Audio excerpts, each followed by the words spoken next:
We went to the Alvin, New York Historical War thingy-majigger. What's it called? I don't know, but it was fun. Yeah, reenactment. It's a reenactment, yeah. So watch the video. Watch the video. They also have really cute people walking the road. Hang on, just look. Adorable. Yeah, he is. He was a cutie patootie. And there's the store, or the place you go in to get tickets for the house. Very nice place. I walked up Sweat. And they still have an actual working mill there, don't they? Yeah, they still run the mill sometimes. They revamped it. And there is the store and restaurant, which we've ate there several times. We ate there with Gypsy. And there's the broom I made him. And on down the road, you got Forbes. Oh yeah, Forbes I love store. the Forbes platter, which is pinto beans. Yeah.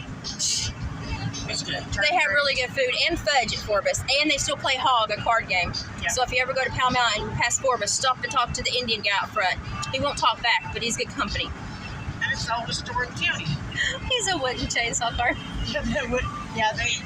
The Indian guy. Yeah. He's quiet. He's a strong, silent type. Very much. Okay, it's time to climb the hill. We're going to go 90 miles or nothing because we're Kim. I'm probably driving miles close, but I ain't driving. All right, watch the video next. This is the Alvin C. York. Basically, World War Memorial. So this is the barn. They've got stuff set up in there. Way back there are the trenches with the soldiers in them. They do shooting rounds of bullets fall and reenact trench warfare. I've got food vendors and his mansion right here. We call it a mansion here because it's bigger than most people's houses. Let's go inside the barn and see what all they got.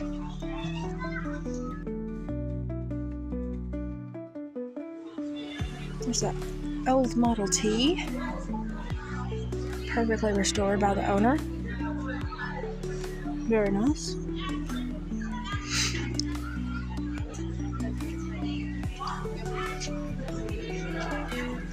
If you go in here, we have a Red Cross canteen, which does sell stuff. I have chewing bubble gum. We have the Marine Corps. We have photography through the years. We have a Red Cross vehicle. We have the Red Cross station over there with all the nurses. We have artillery.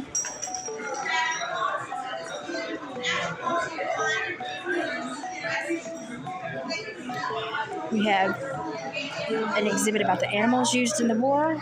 Sergeant Stubby was a dog, pit bull. Noisemaker. Out here is a reenactment camp.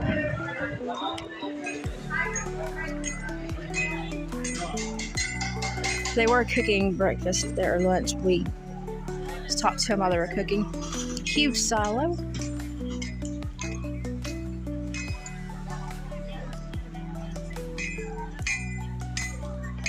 Way down at the end is a like 80% replica plane.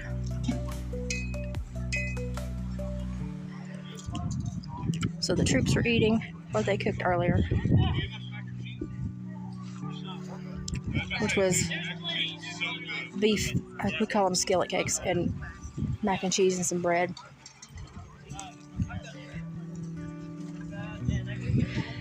They're taking lunch back to the people in the trench. I was over there about 5 minutes ago. Don't know why I didn't video then, because I was taking notes for the newspaper, sorry. But all these are old replica of the tents. Look at that silo. The Red Cross ladies.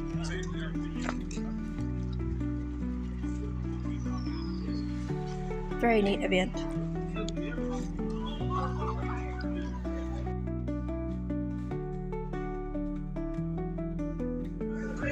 This is like the Red Cross.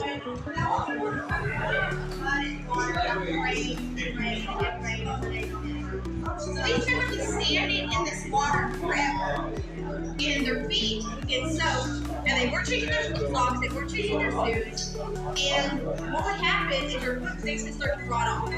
trench foot. Yeah. Yeah, but never getting out. So it just keeps, it's just eating briefly. And like skin turns black, it smells, and things like that. So how much to treat that is first it would gently rub the foot. If you put powder on it, that's what gets that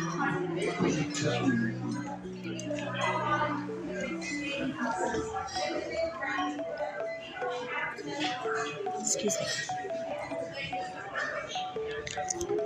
And all of this takes place on Alvin C. York's farm.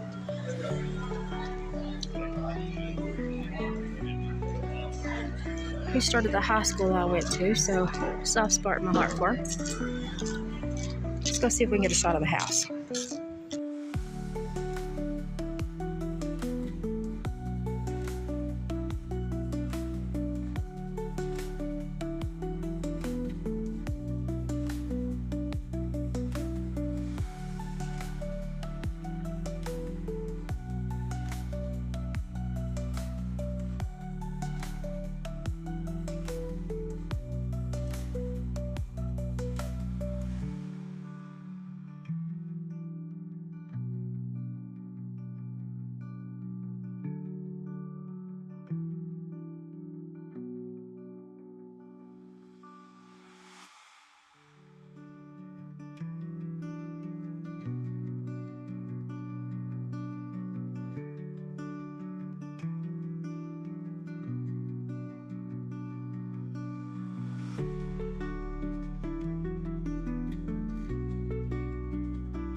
I always like the trees.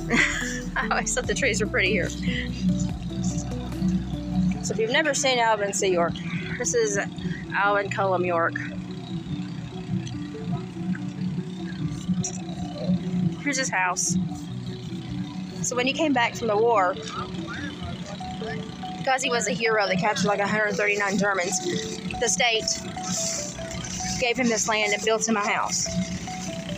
And then he later went in with the state, put about basically all of his money up to start a high school for children in the area so that they could have secondary education and compete with the rest of the world for the jobs. So he died very poor, actually, but he was very well respected in the area, and every penny he had, he basically gave back to the community. But this was his home. It's now a museum. I think it cost $10 to go in, $5. Last time I went in, I took Karen in with it. And very pretty. Across the road is the grist mill, if you can see it, where they used to mill flour and cornmeal. And the bridge. There's actually some really good fishing right over there.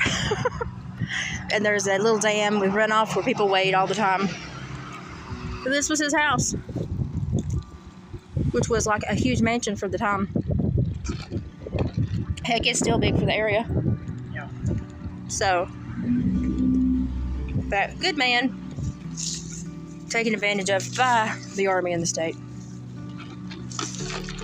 But he came out on top. There's the store over there where you can buy tickets to go into the home. Quite a few people here this morning, but the main reenactment does not happen until 5. So they do small reenactments of war at the trenches like 3 times during the day. But the actual reenactment of the war does not happen until 5. I love these old papers, and they're like original. I love those. But I love these trees more. This is Alvin C. York's home. And now, you know. Got a spring house and everything.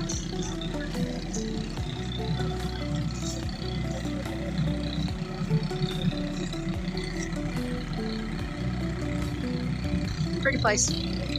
Great food.